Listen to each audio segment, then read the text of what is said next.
વારંવાર એવું સંભળાય છે કે કોંગ્રેસમાં સેટિંગ ચાલતું હોય છે. ક્યાંક વિધાનસભામાં પણ ક્યારેક વોકઆઉટ થાય છે તો બહાર ચર્ચા એવી ચાલે છે કે આ તો કોંગ્રેસે સેટિંગ કરી લીધું. જો ચર્ચાઓ ગમે તે ચાલતી હોય, હું મારા મત વિસ્તારની વાત કરું છું. હું વિધાનસભાની અંદર શું ચાલે છે, બહાર કયા સેટિંગો ચાલે છે એ ખબર નથી. મને મારા વિધાનસભાની અંદર કયા લોકોએ પક્ષ વિરોધી પ્રવૃત્તિ કરી છે અને મારા ઇલેક્શનની અંદર મને હરાવવાનો પ્રયાસ કર્યો છે એવા લોકોની હું વાત કરું છું, બધા લોકોની વાત નથી કરતો.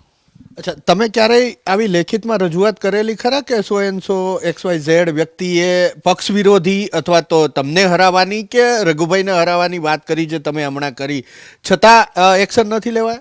ચોક્કસ 2017ની અંદર જ્યારે હું ધારાસભ્ય બન્યો ત્યારે અમને એક ફોર્મેટ આપવામાં આવેલું કે તમારા વિરુદ્ધમાં અથવા પક્ષ વિરોધી જેને કામ કર્યું હોય એના નામ તમે અમને જણાવો.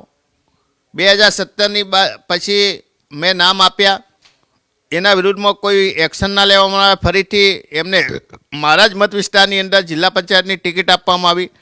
અમે પક્ષને વફાદાર લઈ અને એમને જીતાડ્યા. ફરીથી 2022ની અંદર એ જ બન્યું. 2022ની અંદર અમારા વિરુદ્ધમાં કામ કર્યું.